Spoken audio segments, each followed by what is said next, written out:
Rolls-Royce models have spooky names like Phantom, Ghost, and Wraith. Let me introduce you to the newest model, the 2016 Dawn. Yeah, it's dawn, like when the sun comes up in the morning, but it's based on the classic 1952 Silver Dawn, and it's also a sign that our friends across the pond might not just be a collection of ghouls. Now, at $335,000 to start, the Dawn is more expensive than the Phantom sedan and also a little more expensive than the Wraith Coupe, which is British for coupe. As a Rolls, it has the family look, and of course that includes the Spirit of Ecstasy hood ornament. In this case, we have the optionally uplit version.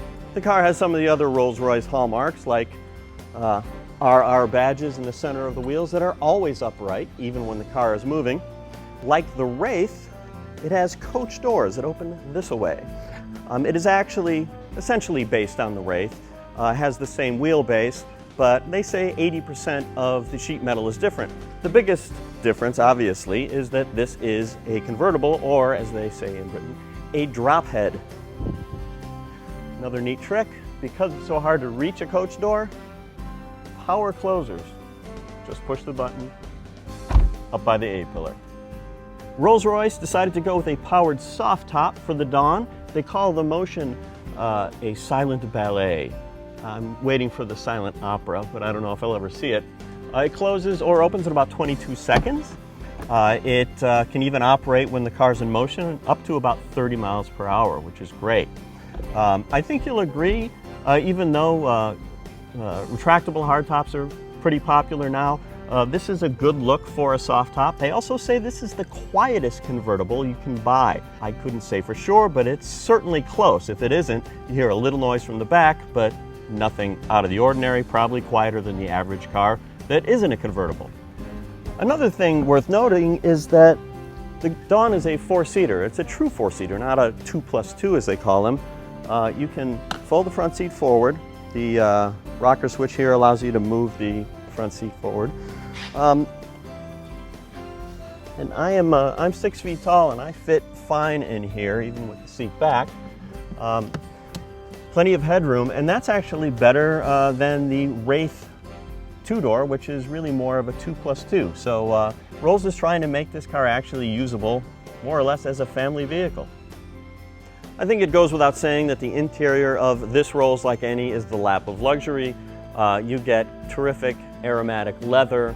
The wood trim is all real wood, obviously, but it's also book matched, which means the veneers are cut from the same piece of wood, so they're actually mirror imaged on either side of the car. As an option, you can actually get this entire deck done in Canadell. You can get it done in teak wood if you want. You could probably choose your wood through the bespoke program. And honestly, this wouldn't be a Cars.com Rolls review if we weren't to go through the list of the extremely expensive options, because the cars are worth more than our homes and we're a little bit bitter. For one, solid silver Rolls-Royce monogram door inlay. You can get seat piping, contrast stitching, lamb's wool floor mats, instrument panel upper additional top stitch, combined seat piping and stitching, Canadell paneling. You can get the Spirit of Ecstasy gold plated. You can get it solid silver.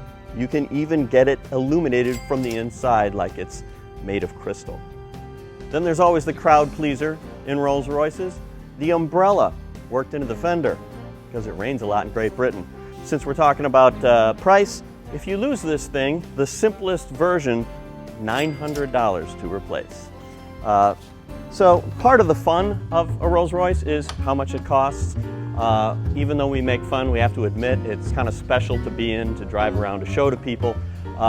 Overall, it's about the experience. Granted, I haven't talked about the driving, but I can tell you it's very nice. It's not supposed to be sporty. It's very heavy, a few hundred pounds shy of 3 tons. That actually gives it a feeling of solidity. And they compensate with good suspension design and a turbocharged V12 engine that has 563 horsepower, so it does 0 to 60 in less than 5 seconds.